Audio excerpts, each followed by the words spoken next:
Itinuturing po na Hudyo ang isang stranger o yung tinatawag na nagsusojourn, nakikisojourn o nakikipaglakbay kasama po ng mga Hudyo sa panahon po ng sila'y galing sa Egypt. Lahat ng mga Gentiles, mga sojourner na mga Gentiles, ay kapag pinayagan nila ang sarili nila na maging part ng Israel sa pamamagitan po ng pagpapacircumcise at pagsunod sa batas ng Israel, sila po ay hindi na ituturing na ano paman, kundi iisa na po sila sa bansang Israel. Kaya may mga nagtatanong po sa akin, papaano yung mga Gentiles during the earthly ministry of the Lord Jesus Christ na napasailalim po o sumampalataya sa Panginoong Jesucristo. Sila po ba'y hindi magiging member ng Church Built Upon the Rock? So, ang sagot po doon ay member po sila sapagkat sila po nga ay nagpasakop, mga kapatid, sa programa o sa nais ng Panginoon na ang mga Hudyo ay kilalanin bilang isang pinili ng Diyos na bansa. Okay? So, sinsay tayo ng kaunti doon bago tayo magpatuloy, mga kapatid. Punta tayo sa Matthew chapter 15. Nais kong ipakita rito ang isang pangyayari na kung saan isang Gentile woman ang lumapit sa ating Panginoong Jesucristo sapagkat siya may karamdaman at nais po niyang mapagaling ng ating Panginoon. Now, tignan po natin kung paano paano po siya naligtas o itinuring po na katanggap-tanggap sa Panginoong Jesucristo at mabibilang po dito sa church in the wilderness. So, tingnan natin, mga minamahal, yung bahaging ito sa Matthew chapter 15, and titignan po natin yung bahagi na yung babae ay lumapit sa ating Panginoong Jesucristo. Okay, nais kong basahin ang verses 21 hanggang tuloy-tuloy pababa. Ito pong sabi sa Matthew chapter 15 verses 21 pababa. Then Jesus went thence and departed into the coast of Tyre and Sidon. And behold, a woman of Canaan, okay, came out of the same coast and cried unto him, saying, Have mercy on me, O Lord. Watch this. Gentile po siya. Sabi niya, have mercy on me, O Lord, thou son of David. You see? Lumapit po ang babae na ito na merong pagkakilala kay Jesus Christ bilang the Son of David, na kung saan ipinangakong matagal na magiging hari. Siya po yung seed ni David na sinabi po sa Davidic Covenant sa 2 Samuel. At ito po ay naririnig lagi ng babae na ito at kanya pong tinawag ang Panginoong Hesus dito na, O Lord, thou Son of David, my daughter is grievously vexed with the devil. Verse 23, but he answered her not a word. You see that? Hindi agad sinagot ng Panginoong Jesucristo yung babae na yun, bagamat kinilala siyang Son of David, hindi siya nagsalita. Para bang naging suplado ang Panginoong Jesucristo dito. Tignan po natin, and his disciples came and besought him, okay, saying, Send her away, for he cried after us. Sabi niya, palayuin palayuin yung babae sapagkat sumisigaw siya sa likod natin. Okay? Sinabi ng mga disciple kay Jesus Christ. Verse 24, but he answered and said, I am not sent, but unto the lost sheep of the house of Israel. So sinabi niya po dun sa babae, hindi ako sinugo sa mga hintil. Sabi niya, but unto the lost sheep of the house of Israel. So nakikita niyo, mga minamahal, ang pagturing ng Diyos sa mga Gentiles po dito. Hindi po kamukha dito, hindi po kagaya po dito. Nasabi po ni Apostol Pablo, wala ng Jew, wala ng Gentile, wala ng Scythian, wala ng Barbarians. We are one in Christ Jesus. Pero po, pag dito po, mga kapatid, before the cross, hindi po natin pwedeng ikompromiso ang salita ng Diyos. Hindi natin pwedeng i-mix. Dapat po nating tignan at sundan kung ano ang revelation lang po ng Diyos sa mga panganahong ito. Huwag po nating ipilit na yung doktrina dito ay siyang doktrina po dito. Hindi pa po applicable ang doktrina dito sa panahong ito. Hindi pa po. Sapagkat hindi pa namamatay ang Panginoong Jesucristo, hindi pa po nababasag ang middle wall of partition between the Jew and the Gentile. Maliwanag po yan, mga kapatid. Now, ano sabi po ng Bible sa verse 25? Then came she and worshiped him, saying, Lord, help me. Biruin mo, sa kabila ng sinabi ng Panginoong Kristo, hindi ako sinugo para sa iyo kasi hintil ka. Sinugo ako para sa nawawalang anak ni Israel. Pero lumuhod pa rin siya at nagpakumbaba siya ng tunay at sinabi po niya sa Panginoon, Lord, help me. You see that? Anong pang sagot ng Panginoong Kristo sa verse 26? But he answered and said, it is not, sabi niyan, it is not meet to take the children's bread and to cast it to dogs. You see that? Gaano kasakit yun para sa babae na hintil. Ang tawag sa kanya ng Panginoon Kristo ay hindi dapat ibigay yung tinapay na para sa mga anak sa aso. Ang tingin po ng mga Hudyo, mga kapatid, sa panahong ito, sa mga hintil ay mga aso. Bakit? Hindi pa ho namamatay ang Panginoong Kristo. Wala pang equal footing. Ang programa ng Diyos na nakapokus po sa bansang Israel. Okay, mga kapatid? Verse 27, and she said, Truth, Lord.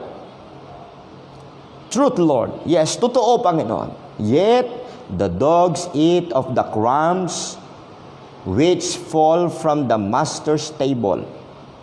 Sabi niya, oo, Panginoon, pero ang mga aso, kumakain siya ng mga mumum, na kumakain siya ng mga tira-tirang pagkain sa dulang ng kanyang amo. Anong reaksyon ng Panginoong Kristo? Nung nakita niyang totally sagad-sagaran ng pananampalataya ng hintil na ito at pagkilala na si Kristo ay Son of David at Lord, ano pong sabi niya? Then Jesus answered and said unto her, O woman, sabi niya, O woman, great is thy faith, be it unto thee, even as thou wilt, and her daughter was made whole from that very hour. Amen. So, nais ko pong sabihin sa mga manonood po natin taga-subaybay at mag-aaral ang salita ng Diyos. Hindi ho basta-basta tinatanggap ang mga hintil sa panahong ito. Kagaya ng sa mga Hudyo na pag sumampalataya ay tuloy-tuloy. Dito po, mga kapatid, dadaan ka talaga sa matinding pagsubok ng ating Panginoong Kristo at masakit na salita ay maririnig mo upang patunayang tunay kang sumasampalataya sa Kanya. Pagkatapos yan, mga kapatid, makikita po natin na totally pinagaling ng Panginoon yung daughter niya na mayroong karamdaman na pinalihan po ng masamang espiritu. So makita natin, mga kapatid, na hindi natin pwedeng i-mix ang doktrina. Kaya po sabi ng Apostol Pablo, teach no other doctrine. Kung ikay nabubuhay sa panahon po ng grace, ngayon, sabi ni Paul, teach no other doctrine. Sabi ni Peter, the desire of Peter that ye may be established in the present truth. In the present truth. So meron pong present truth. So merong old truth, merong present truth, at merong future truth. Okay? Ngayon, yung doktrinang nandito, sasabihin din ng Panginoon, okay? Kung nandiyan na, kung yung applicable, yung sinasabi ni Apostol Pablo, teach no other doctrine, a-apply mo rin yun dito. Okay? Hindi mo pwedeng sa panahon ni Jesus Christ, unti-unti na nga pong may pagbabagong ginagawa ang Panginoon dito eh. Kahit na under the law pa yan, makikita nyo mas pinabigat ng Panginoon ang tungkol po sa batas upang totally maging school master ng mga Hudyo ang law. At makita nila na kailangan nila si Kristo. Si Kristo ang taga-fulfill ng law. Si Kristo ang tanging, ang tunay, tunay na kaganapan ng law. At ang law ay shadow of things. The very thing is the Lord Jesus Christ. So nakita natin, mga kapatid, kung ito sa panahong ito, sasabihin din po ng Panginoon, teach no other doctrine. Okay? Teach no other doctrine. Hindi sila pwedeng magturo. Ito po yung revelation sa kanilang noon dito. So stay sila dyan. Yun po, mga kapatid, ang pagpasok. How does one become a member of this church? So sa pamamagitan po, tinuro ko sa inyo kahapon, sa pamamagitan, mga kapatid, ng paniniwala sa gospel na i-reveal sa kanila ng Diyos noon, at ang gospel na yon ay the gospel of the kingdom. Pinag-usapan natin kahapon na ang gospel of the kingdom ay iba sa gospel of the grace of God, sapagkat ang gospel of the grace of God, ang content po nito ay ang death, burial, and resurrection, na kung saan doon na save ang mga Gentile believers sa panahon ni Paul. Pero ang gospel of the kingdom, mga kapatid, ang good news for the Jews, okay? The good news for the nation of Israel is Christ is come. Okay? Dumating na si Jesus Christ. Tanggapin nila yon. Magpabautismo sila sa tubig sa magitan ng John the Baptist upang patunayan na sila po sumasampalataya na si Jesus Christ nga po yung Son of God. Okay? So, hindi pa pinag-uusapan dyan yung death, burial, and resurrection. At nung sinabi nga po ng Panginoong Jesucristo ang tungkol sa death, burial, and resurrection, ay nirebuke po siya ni Peter. At nabasa natin sa Luke chapter 18, verse 31 to 34 kahapon, ano po ang nangyari? Sabi po ng Bible, ang mga sinabi ni Jesus Christ tungkol sa death, burial, and resurrection was hid. And they understood none of those things na sinabi sa kanila ng ating Panginoong Jesucristo.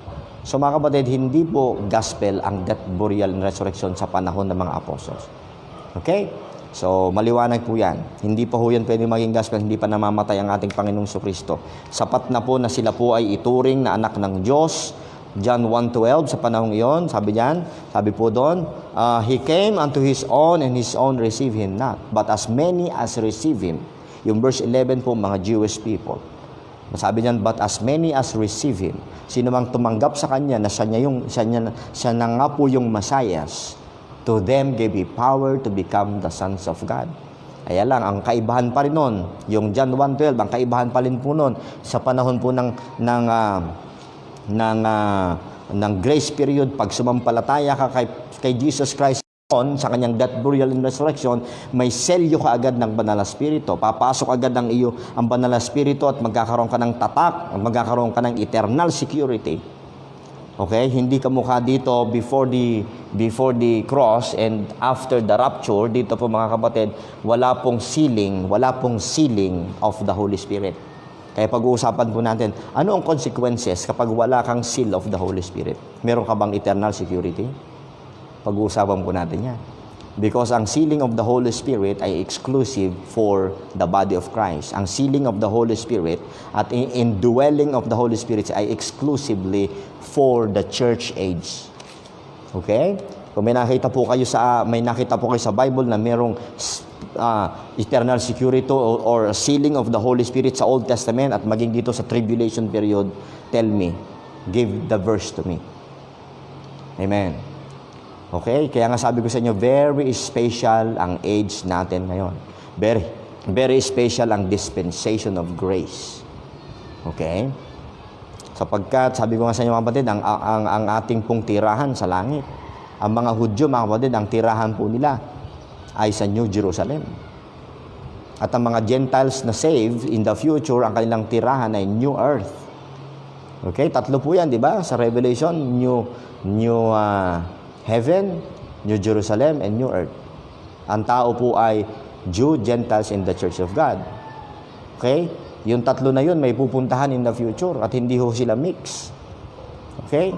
So, yan po mga kapatid, napakaganda hong pag-aaral na yan. Kaya, samahan nyo sana ako at wala pong mawawala sa inyo. Kung sa tingin nyo talagang hindi nyo matanggap na yun ang tamang doktrina, edi by all means po, reject. Okay? Kung anong tinuturo ko. Pero kung nakita nyo po na yun ang tamang doktrina, by all means, accept. Because this doctrine is God's doctrine. Okay? So, yun po yan. So, lahat naman tayo, haharap po sa judgment seat of Christ. And I believe this is the proper and the right interpretation of all these things. Okay? So, kindly allow me to pray. Hindi pa pala tayo nag-pray mga kapatid. Hingi tayo sa Panginoon ng gabay. Dakilang Diyos, salamat po sa oras na ito, sa magandang panahon at magandang signal ng aming pong connection. We are praying, Heavenly Father, that you bless our discussion this afternoon and bring people to listen, Panginoon, and help us to understand that word. In Jesus' name I pray. Amen and amen. So, mga kapatid, walang nagtanong sa akin tungkol sa aking tinuro kahapon tungkol sa gospel of the kingdom dito. Wala. So, ibig sabihin, accept po ninyo, mga kapatid, na ang gospel po dito ay hindi gospel of the grace of God, kundi gospel of the kingdom. Okay? Kasi kung makikita niyo mga kapatid, yung sinabi ni Apostol Pablo, babasahin ko uli yung sinabi ni Apostol Pablo tungkol sa Gospel of the Grace of God, exclusive po ito sa kanya. Bagamat pagkatapos po niya ay maraming sumunod sa kanyang katuruan, don't you know that even the 12 disciples yielded sa doctrine na tinuturo ni Apostol Pablo later on? At hindi na nila in-insist yung kanilang doktrina na para sa mga Hudyo. Okay? So tingnan niyo mga kapatid yung sinabi ni Apostol Pablo dito sa Acts 20 verse 24. But none of these things move me, neither count I my life dear unto myself, sabi ni Paul, so that I might finish my course, sabi niyan, my life, I might finish my course with joy. Yung kanyang sarili lang, hindi niya sinama yung iba. And the ministry which I have received of the Lord Jesus to testify of the grace of God, to testify of the gospel, to testify the gospel of the grace of God. So exclusive po revelation kay Paul yung gospel of the grace of God. Okay? So bagamat ba madidiscuss po natin yan dito po mga kapatid sa church, which is Christ's body, para lang po kayo ay hindi malito mga kapatid, tingnan niyo po ang exclusive revelation ng Panginoon kay Apostol Pablo with regards to this doctrine, to this gospel. Tingnan niyo mga kapatid sa Galatians chapter 1 verse 11. Galatians 1:11. Ang sabi po niya sa Galatians 1:11, but I certify you, brethren, that the gospel which was preached of me is not after man. Unawain po natin. Ang ebanghelyo na aking itinuturo ay hindi galing sa tao. Hindi ayon sa tao. Not after man. Okay? Verse 12. For I neither receive it of man. Sabi niya, hindi ko ito tinanggap sa tao. Sabi niya, neither was I taught it. Tinuruan ako nito. Sabi niya, yung gospel na tinuturo niya mga kapatid ay hindi tinuro ni Peter, hindi tinuro ng 12 disciples. Let's accept the word of God. Ang sabi po niya, but by the revelation of Jesus Christ. Pag ikumpara mo dun sa Acts 20:24, sinabi niya, my gospel. Okay? The ministry that I have received of the Lord Jesus Christ.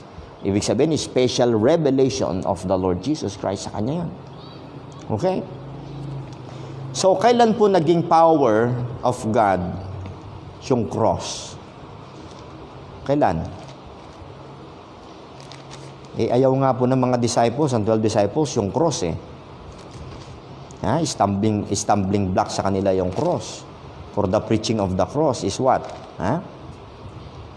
Babasahin ko 1 Corinthians chapter 1 verse 18, sabi ng Apostol Pablo, for the preaching of the cross is to them that perish foolishness, but unto us which are saved it is the power of God. You see that? So, ang preaching of the cross ay power of God unto salvation. Kailan po yan naging available? Kailan po pinreach ang tungkol sa power of the cross? Even sa book of Acts, chapter 1, 2, 3, hanggang 12, ang cross po sa kanila ay shame.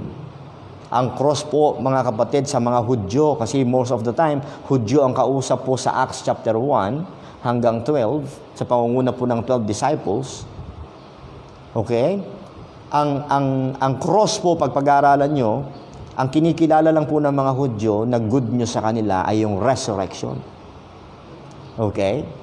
Resurrection. Pero yung cross, yung death, yung burial, hindi ho good news po yun sa mga Hudyo before. Pero pagdating ni Apostol Pablo, siya ang nagpakilala that the preaching of the cross is the power of God unto salvation. Kay Paul lang po yun. Wala kayong makikita dito na ang preaching of the cross ay ipinapahayag At yan ay power of God unto salvation. Okay? So, yun po yun mga kapatid. So, okay, let's continue mga kapatid sa ating pagtalakay. Sagutin po natin ang pangatlong katanungan. What is the church called out from? Saan tinawag? Mula saan tinawag ang church of Matthew 16:18? What do the church of Matthew 16:18 called from? Okay? So, listen carefully. Tinawag po ang church na ito from national, apostate, hypocrite, evil, adulterous, faithless, perverse, vipers, and demon-possessed generation of the house of Israel. Okay? Sa kabuuan, mga kapatid, sa kabuuan sa panahon ng Panginoong Hesukristo, during earthly ministry, karamihan at sa kabuuan ng mga Pariseo, na kung saan, sabi ni Jesus Christ, they sit in Moses' seat because sila po ang representative ni Moses during Christ's earthly ministry. At karamihan mga kapatid sa mga Pharisees na ito ay mga kaaway ng Panginoong Kristo. At karamihan sa mga Hudyo, mga kapatid, ay siyang nagpapako sa ating Panginoong Kristo. Kaya ito nung panahong ito mga kapatid, sumisigaw ang ating Panginoong Kristo, sumisigaw ang 12 disciples, sumisigaw si John the Baptist na umalis kayo mula dyan sa mga hypocrite na nation na yan ng bansang Israel. So yan po, yan ang calling nila. Ihihiwalay sila ng Diyos mula dyan at kukuha ng remnant.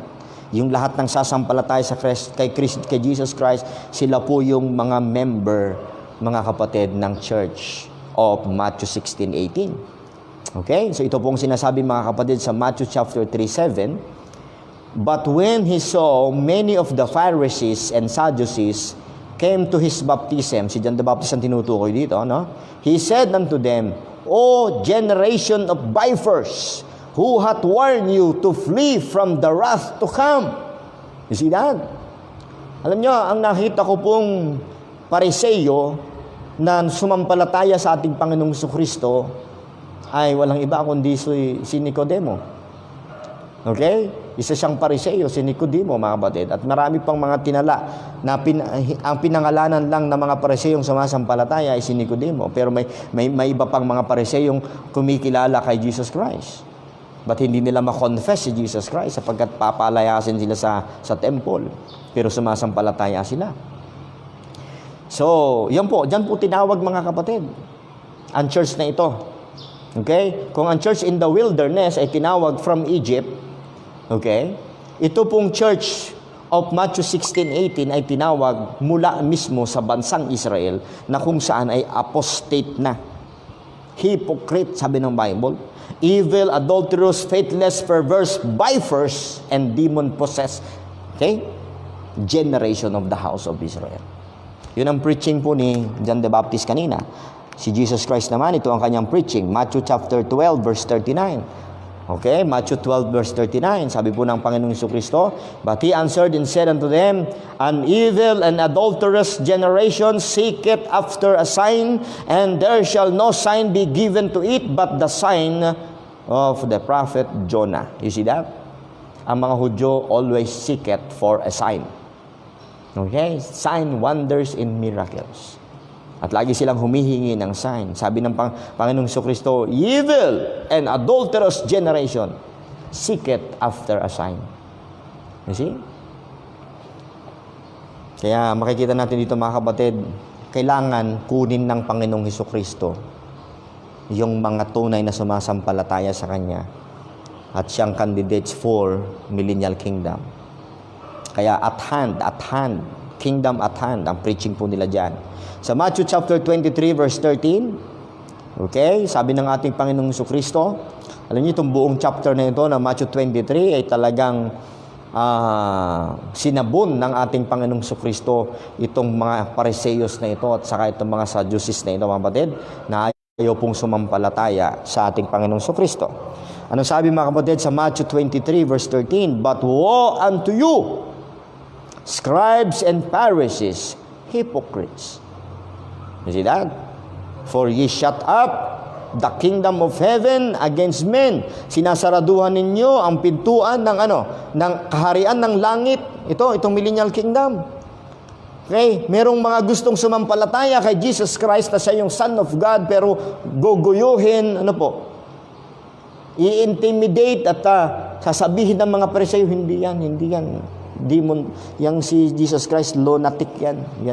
Yan ay sinasaniban ng demonyo. Mga Pariseo po nagsasabi niyan sa ating Panginoong Jesucristo, mga kapatid. Okay? Sabi po ng Panginoong Jesucristo, scribes and Pharisees, hypocrites, for ye shut up the kingdom of heaven against men, for ye neither go in yourselves. Sapagkat maging kayo ay hindi makapasok sa ganang inyong sarili, neither suffer ye them that are entering to go in. Okay? So alam niyo ang balakid po para maligtas yung mga Hudyo that time. Itong mga Pariseo na to, na supposedly dapat silang tatanggap kay Jesus Christ bilang King. Bakit? Doctor of the law sila. Alam nila ang kasulatan. Pero sila po yung mga alam ng Panginoon, yung mga puso nila na talagang hindi naman, mga hipokrito talaga sila, mga kapatid. Sa halip na siyasatin nila kung saan talaga galing, kung saan talaga isinilang ang Panginoong Jesucristo, sinasabi nila may manggagaling ba na prophet o Son of God o Messiah diyan sa Galilee. Hindi nila isiniyasat kung saan talaga isinilang ang Panginoong Jesucristo.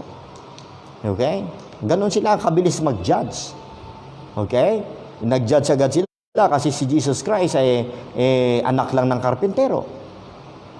Okay? So yun po yung issue sa kanila, mga kapatid. Kaya ito po, lahat ng mga umalis sa apostate nation of Israel at nag-cling sa Panginoong Jesucristo, nakinig kay John the Baptist, nakinig sa Panginoong Jesus, sumampalataya, mga kapatid, sa message ng gospel of the kingdom, at sumampalataya sa Panginoong Jesucristo, nagpabautismo. Okay? Mga kapatid, nag-suffer po ng persecution sa pamamagitan ng ibang mga Hudyo. Sila po yung tinawag ng Diyos from that apostate generation, at sila din po yung mga miyembro ng church built upon the rock. Okay? Number four, what is the church destination? What was the destination of this church of Matthew 16:18? Ano po yung kanilang tutunguhin? Ano po ang kanila pong puntiriyang puntahan? Kung ang church in the wilderness ay Kanaan ang kanila pong destination, Kanaan, okay? Ang church, the church of Matthew 16:18, mga kapatid, ang kanilang destination po ay ang millennial kingdom. Okay? Ang millennial kingdom. Okay, sa mga nagsasabi na parehas lang itong church na ito, okay? At saka yung church dito, sasabihin ko sa inyo, mga kapatid, ang promise for our citizenship is in heaven. Sabi ni Paul, langit. Okay? Given na kung tayo po ay maghaharing kasama ng Panginoong Jesucristo doon sa millennial kingdom, kung ang body of Christ ay kasamang maghahari ng Panginoong Jesucristo doon po, mga kapatid, sa millennial kingdom, pero ang deklarasyon ng Bible, okay, during millennial kingdom and after the millennial kingdom, ang eternal abode ng body of Christ ay doon po sa langit, hindi po sa lupa. Hindi po sa New Jerusalem, hindi po doon, mga kapatid, sa New Earth, kundi sa New Heaven. Okay? So, pero ang mga Hudyo po na naligtas during this time, mga kapatid, at pagkatapos nito, pagkatapos ng church, kasi po naantala yung church na ito, sinabi ng Panginoon, yung church na yon, the gates of hell shall not prevail against it. Okay?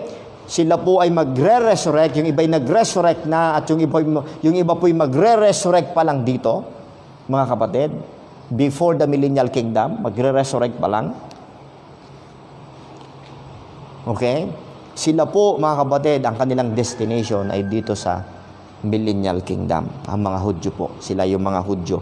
At kasama din, may mga kasama ring Gentile na kung saan, mga kapatid, ay naging part ng Jewish Abrahamic covenant o circumcision, o the covenant of the circumcision. Okay. Ano pong sabi ng Bible, mga kapatid, sa Daniel? Okay, babasahin ko muna itong part na to. The kingdom of heaven or the millennial kingdom, the visible earthly Davidic kingdom, where Jesus Christ rules with the rod of iron from David's throne. Yan ang destination ng member po ng Matthew 16:18, the church built upon the rock. Okay? Millennial kingdom. Ito yung promise sa kanila. Kingdom prophesied, at hand, prepared, established. So again, babasahin ko po sa book of Daniel, yung promise, yung prophecy, tungkol po sa destination po ng mga Hudyo. Sabi po dito, Daniel chapter 2:44, and in these days of this king shall the God of heaven set up a kingdom which shall never be destroyed, and the kingdom shall not be left to other people, but it shall break in pieces and consume all these kingdoms, and it shall stand forever. So nakita nyo po sa panahon po na ito, mga kapatid, okay, sa panahon po, mga kapatid, ng Old Testament, sa panahon ni David na nandun na po sila sa Promised Land, ay pinramis po ng Panginoon kay David sa pamamagitan po ni Prophet Nathan yung Davidic Covenant. Pagdating sa panahon ni Daniel, binanggit na naman ni Daniel. Yun po yung nakapaloob sa panaginip ni Haring Nebuchadnezzar. Okay? So pagdating po, mga kapatid, dito po sa pagkapanganak ng Panginoong Hesukristo, nabanggit na naman, naulit na naman, ipinaalala na naman ng Diyos sa bansang Israel na si Jesus Christ ang siyang magiging hari. Ito po ang sabi, mga kapatid, sa Luke chapter 1 verse 30. Pakinggan po ninyo ang sabi po ng angel, okay, kay Mary. Verse 30. The Bible says, and the angel said unto her, Fear not, Mary, for thou hast found favor with God. Verse 31, and behold, thou shalt conceive in thy womb, and bring forth a son, and shalt call his name Jesus. He shall be great, and shall be called the Son of the Highest. Listen to this. Ito yung proclamation po, mga kapatid, ng angel. And the Lord God shall give unto him, kanino? Kay Jesus Christ, the throne of his father David, and he shall reign over the house of Jacob forever, and of his kingdom there shall be no end. Okay? So pagkatapos inihulak sa 2 Samuel, sinabi uli ni Daniel, at ngayon na isinilang na po ang King of the Jews. Isinilang na po ang siyang hari ng millennial kingdom. Okay? Kaya ulit-ulitin ko, mga kapatid, sa panahon pong ito, sa panahon na ito before the cross, during earthly ministry, ang subject po dyan ay kingdom, hindi po ang body of Christ o ang church sa New Testament. Kasi hindi po yan New Testament. Old Testament pa rin po yan. Sa cross po, nagwakas ang Old Testament. Amen. Okay.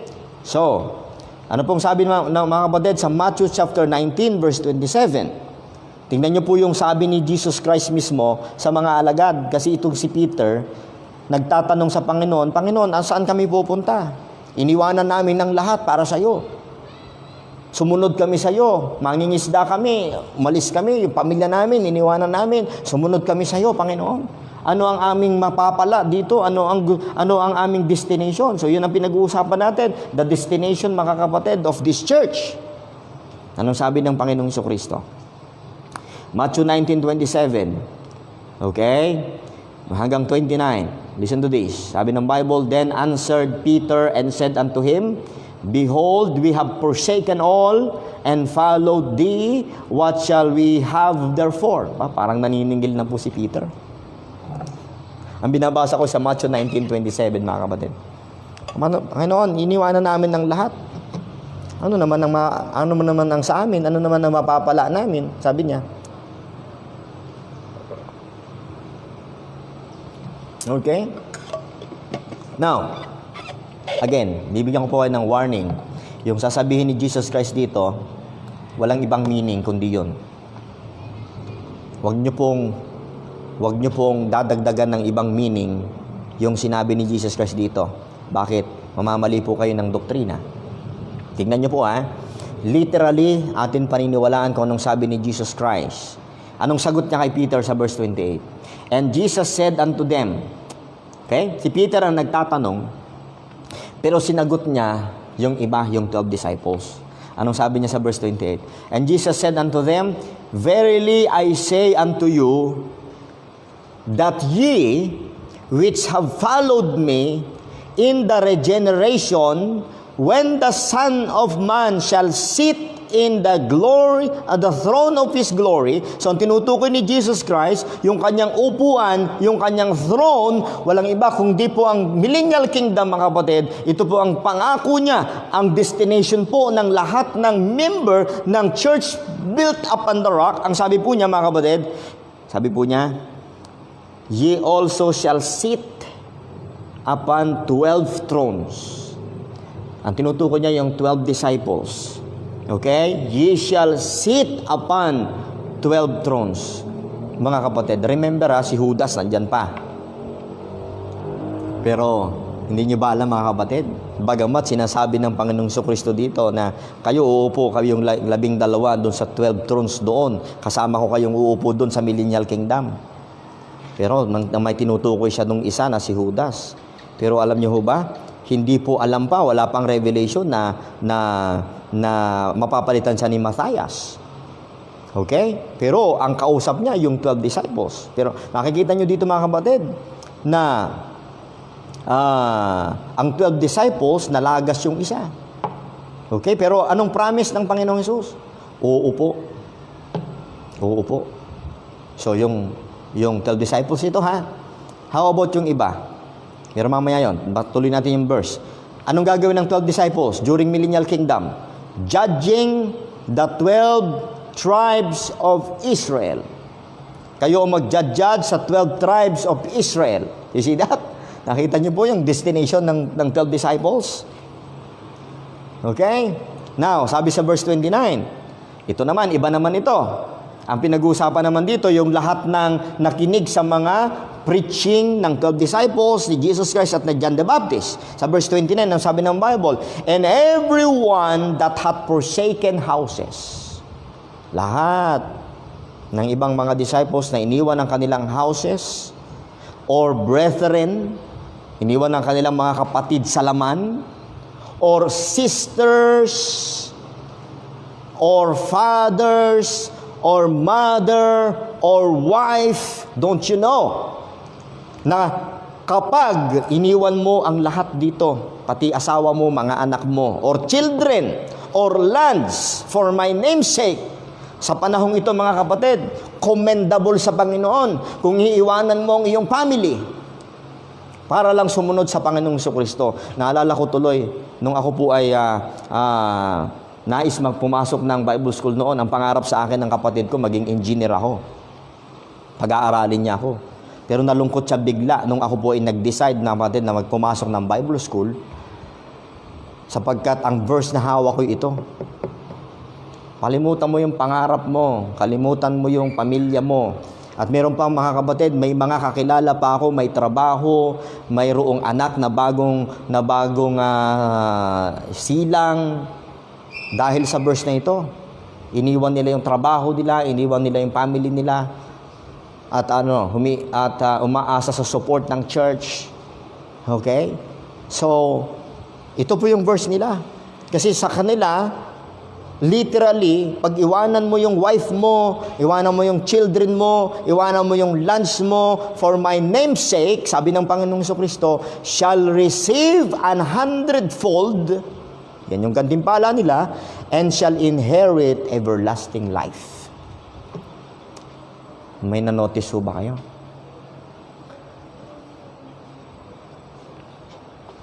Sa panahon kong ito, wala pa hong sealing of the Holy Spirit. Kaya nga si Judas nalaglag kasi hindi siya selyado ng Holy Spirit. During tribulation period, kahit sumasampalataya ka kay Jesus Christ, at hindi ka nakapagtiis hanggang sa wakas at natatakan ka ng 666, hulog ka. Wala hong eternal security during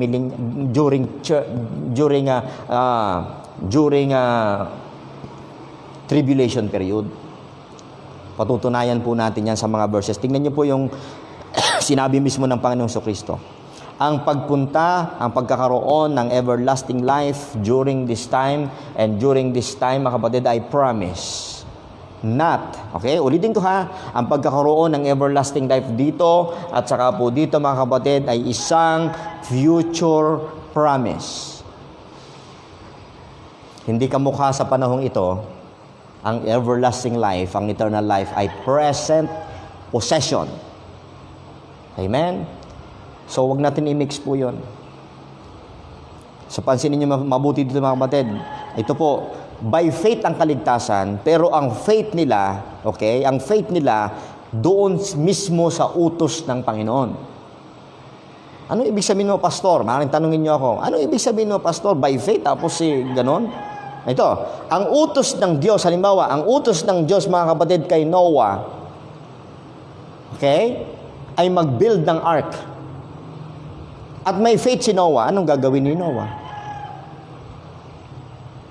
Hindi magbibuild ng ark. You see? Ang utos ng Panginoon dito, mga kapatid, ay iwanan yung family nyo. Naalala nyo, nangingisda po yun, nag-mend sila ng nets nila doon sa tabi sa coast. Tinawag sila ng Panginoon, ay, sunod ka sa akin, follow me, I will make you a fishers of men. Iniwanan nila yung tatay nila doon, yung nag-mend ng nets doon, iniwanan nila yung family nila. At anong ginawa ng Panginoon? Pinasunod niya. At anong sabi rito? Ang utos ng Panginoon, obey me, follow me. What does faith should do? Kung yun ang utos sa'yo itong panahong ito. Hindi sunod ka. Okay? Sa tingin natin, works ito. Pero mga kapatid, God by instrumentality during these times, and this time, works, God use works as an instrument for them to have that promised eternal life. But essentially speaking, okay, instrumentality and essentially speaking, okay, by essentially speaking, hindi naman nila kayang iligtas yung sarili nila eh. Kahit naman anong pagsunod nila eh.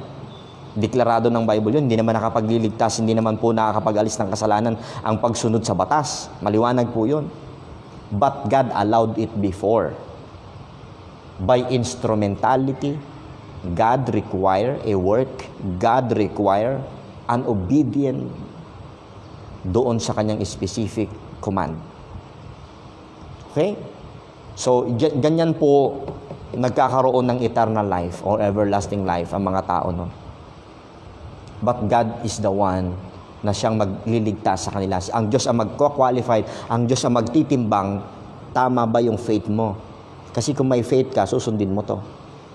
Ngayon, hindi ko nasunod, Panginoon. Pero alam ng Diyos, deep inside, kahit hindi naging perfect ang pagsunod ng mga tao sa Old Testament, nag-obey sila at nakita ng Diyos at ang Diyos ang mag-judge ng kanilang heart na bagamat hindi mo ma-perfect ang law, biro sumunod ka pa rin.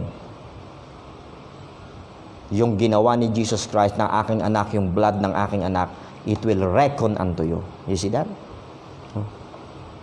Yan po mga kapatid ang teaching ng Bible. Hindi yung pwedeng pilipitin niya na by grace ito.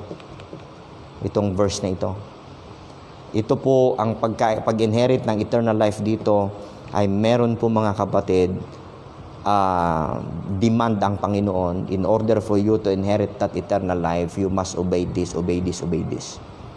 Yes, alam natin na wala naman maka-obey nun. At hindi makapagtanggal ang kasalanan yun. But God can reckon. Okay? God can reckon those obedient and faithful servants to be partakers of God's blood or the blood of Christ. Isa lang ang tagapagligtas sa Old and New Testament. Walang iba kundi ang ating Panginoong Jesucristo at yung ginawa lamang ng ating Panginoong Jesucristo. Pero in other ages, God require a work in order for to benefit in that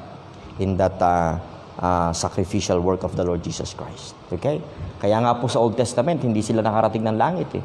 Obedient sila sa law, pero hindi nila masunod lahat. Pero ikinilwalify sila ng Panginoon na pumunta sa Abraham's bosom, sa paradise, because God knows their faith. Okay? But God hindi require a work to be done by them those times. Ngayon, ang command sa atin ngayon, cease from your work. Cease from magtumigil ka sa pag-obey sa law, and understand and accept that my son, Jesus Christ, is the only Savior. Cease from your own work and believe the gospel. Dito sa panahong ito. And then, you will be counted righteous. Pero sa Old Testament, mga kapatid, follow, obey. And then, God will count them righteous by that. Okay? So, just maraming verses, mga kapatid.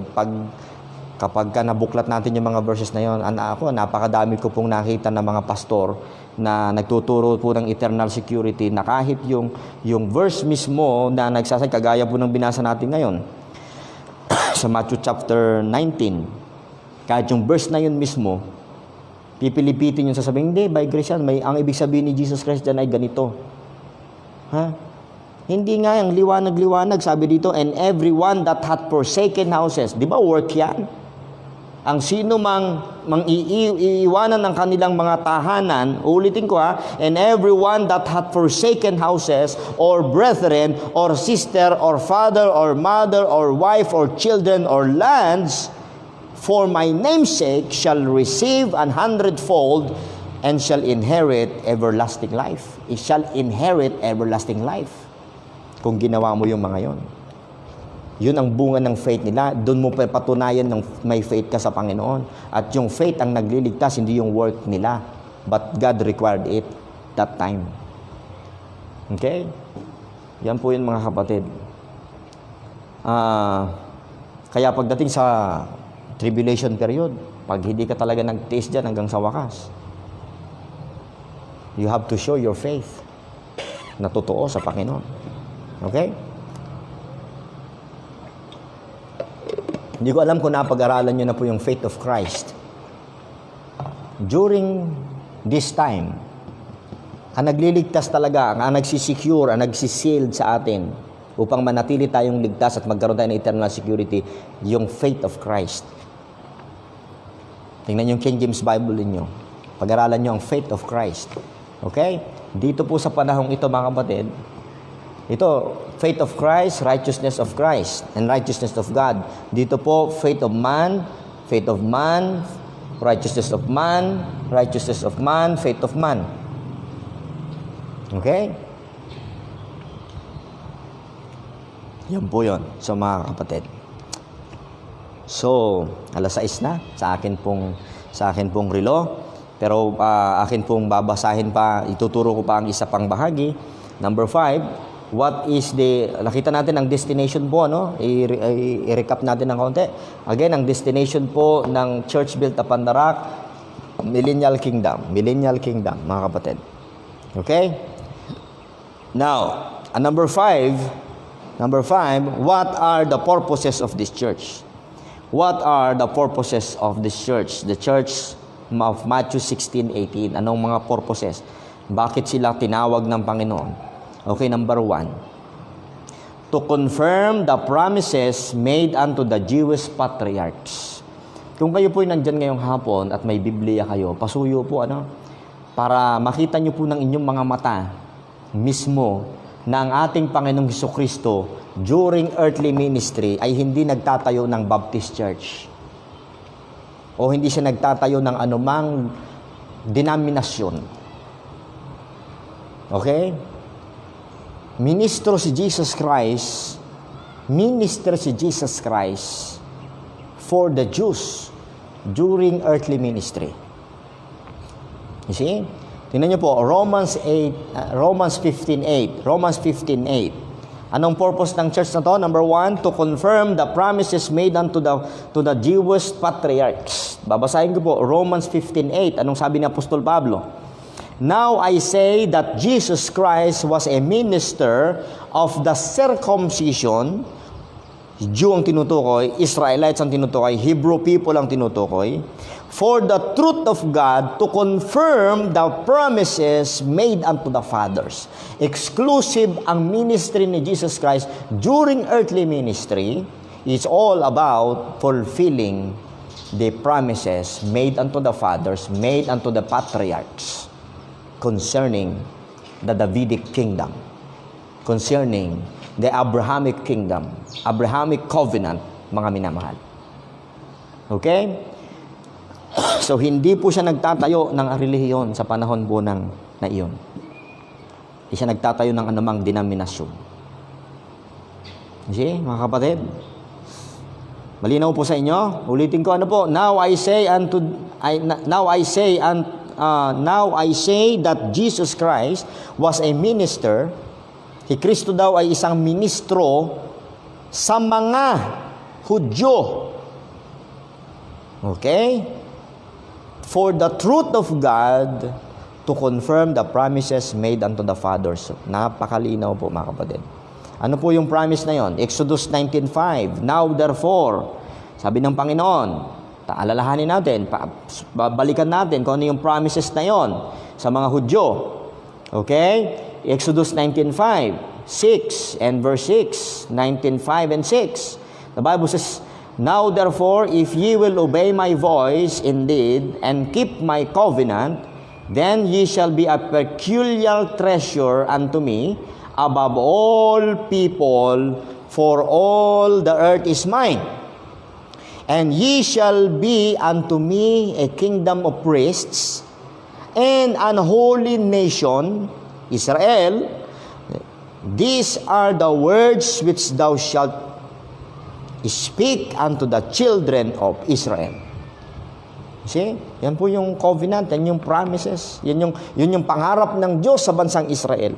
Kaya nung isinilang si Jesus Christ, yun ang joy of Israel. Nandyan ang King of the Jews. The kingdom is at hand. Kasi yan po talaga yung kinakaasam-asam po nila ng mga Hudyo. Okay? Kaya yung pong Matthew chapter 16:18, hindi pwedeng i-claim yan ng Baptist. Hindi yan pwedeng i-claim yan ng Katoliko o kahit ng ano pa mang relihiyon. Yang church na yan ay Jewish church. Okay? Called out assembly po sila. At hindi po sila under the New Testament church after the cross, but before the cross, they were established. Sinabi ko po sa inyo noong nakaraan, bagamat ang pagkakabanggit ay I will build my church sa Matthew 16:18, pero mapapasin nyo mga kapatid, ibinigay yung key of the kingdom of heaven kanino? Kay Peter nung Matthew 16:18 verse 19, makikita mo, and unto thee I will give the keys of the kingdom of heaven. Sinabi niya kay Peter. At mapapansin niyo mga kapatid, sa Matthew chapter 18, mayroon ng church. Nagbibilin ng Panginoong Kristo pag may laban kayo sa isa't isa. Kung may offend dyan, ito ang gagawin nyo, magkausapin ng personal. Pag hindi nakinig, magsama ng elder ng church. Okay? Pag hindi pa rin nakinig, dalhin na sa church. Saan church yun? May church po before the cross. Yan po yung church built upon the rock. At ano sabi niya? Pag hindi pa rin nakinig sa church, anong gagawin?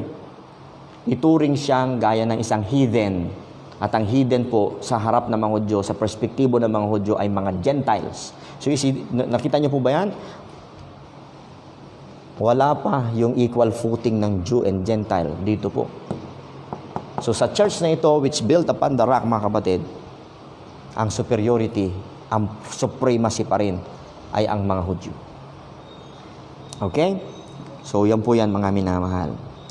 Then, number two purpose of this church, it's built upon the rock, to prove that God's word through the prophets are faithful and true. Amen. Okay? Upang patunayan na ang pangako ng Diyos o ang salita ng Diyos sa pamamagitan ng mga sulat ng mga propeta ay tapat at totoo. Alam niyo po ba, yung pong salita ng Diyos tungkol po sa seed, doon pa lang po mga kapatid sa Genesis chapter 3 verse 15, sinabi po ng Diyos ang ganito. And I will multiply, and I will put enmity between thee and the woman, kausap niya po yung serpent, and between thy seed and her seed, and it shall bruise thy head, and thou shalt bruise his heel. So makikita natin mga kapatid, sa Genesis pa lang, nakaprophesy na po, okay, na yung dyablo, bubutasin niya, sasaktan niya ang sakong ni Jesus Christ. Okay? At si Jesus Christ naman, during Millennial Kingdom, ay dudurugin niya ang ulo naman ni Satan. Marami pong naniniwala na nadurog na daw ang ulo ni Satan, na-fulfill na daw po yung Genesis 3 verse 15 doon sa cross. Mali po, hindi pa ho. Isa pa lang po ang fulfillment doon.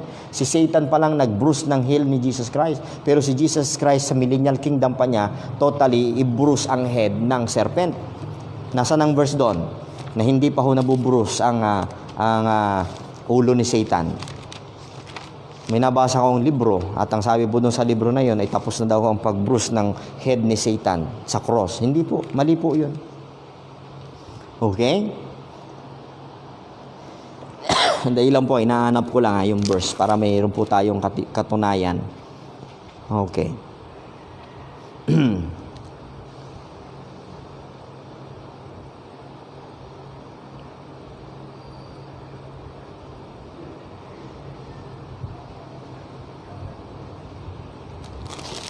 Nasa Romans chapter 16 yun eh. Okay. Sandali lang mga kapatid ha. Ito, verse 20. Romans chapter 16 verse 20, sabi ng Bible, and the God of peace shall bruise Satan.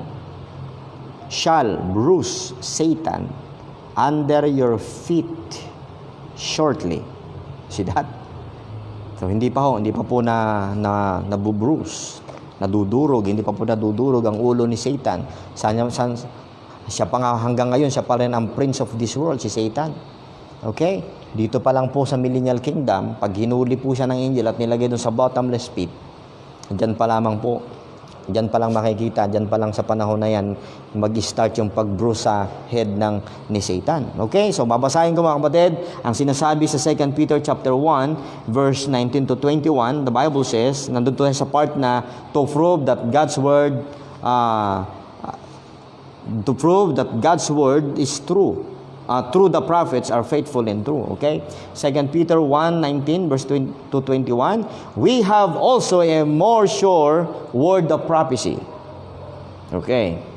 Sabi ni Peter, whereunto ye do well that ye take heed, as unto a light that shineth in dark place, until the day dawn and the day star arise in your hearts.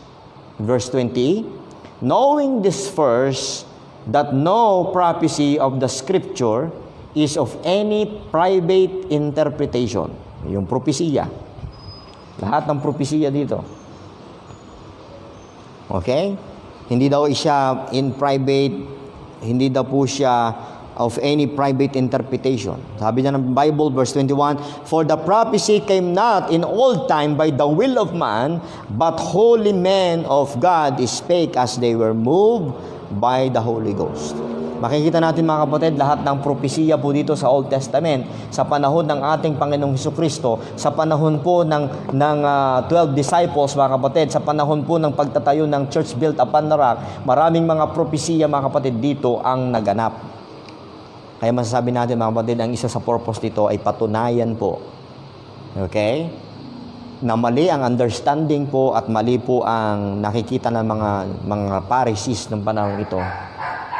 At pinatunayan po maging ang panganganak ni Jesus, pagkapanganak sa ating Panginoong Hesukristo, pagdala po ni Joseph sa kanya sa Egypt, pagbalik po niya mga kapatid, nakikita niyo mga kapatid, yung tala-arawan ng Diyos, eksaktong-eksakto.